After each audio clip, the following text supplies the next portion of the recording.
raised. Ngayong araw po, napakagandang balita ang dumating sa ating lahat. Na-dismiss na po ng Korte Suprema bilang unconstitutional ang hinaing impeachment complaint ni Tambaloslos at mga congressman. Ulitin ko po, napakagandang balita. Na-dismiss na po ng Korte Suprema bilang labag sa saligang batas ang impeachment complaint ni Tambaloslos at ng mga congressman. Ang pag-usapan natin, bakit na-dismiss?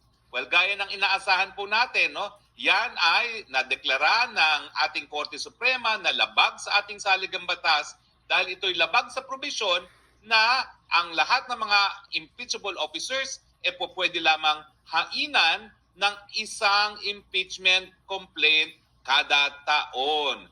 At gaya na aking sinasabi, paulit-ulit na para silang praka, kapag sinabi mong fourth impeachment complaint, yan ay labag doon sa pinagbabawal na multiple impeachment complaints. Ano ba naman ang mahirap intindihin doon?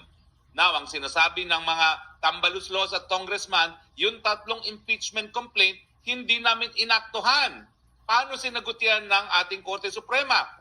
Sabi ng Korte Suprema, dahil hindi mo inaktuhan yan, hindi mo rin-refer kay Speaker at hindi na-refer sa Committee on Justice, ibig sabihin, yan ay na-archive, yan ay na-dismiss nung ang Kongreso ay nag-adjourn, sine die, yung pagkakatapos ng 19th Congress. Anong epekto ng pagkaka-dismiss? Well, yan ay na-dismiss. Ibig sabihin, hanggang February 6, 2026 na ang panibagong impeachment complaint na po pwedeng mag-ihain laban sa kay VP Sara. Ulitin ko po, ang sabi ng Korte Suprema, ang epekto ng hindi ginalaw ng Kamara de Representante yung naunang tatlong impeachment complaint, yan ay nagresulta sa pagkakadismiss ng tatlong complaint.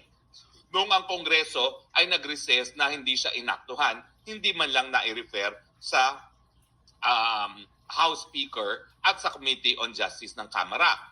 At dahil yung tatlong impeachment complaint na yan ay na-dismiss, natural, labag na doon sa pinagbabawal na mahigit isang impeachment complaint, ang pang-apat na impeachment complaint. So mga kaibigan, there is a God. God is good. God is just. Hindi nila pinayagan ang kagustuhan ng Tambaloslos at ng mga bangag na matanggal ang VP Sara dahil hindi pa po nagsisimula ang boxing, wala na palang boxing.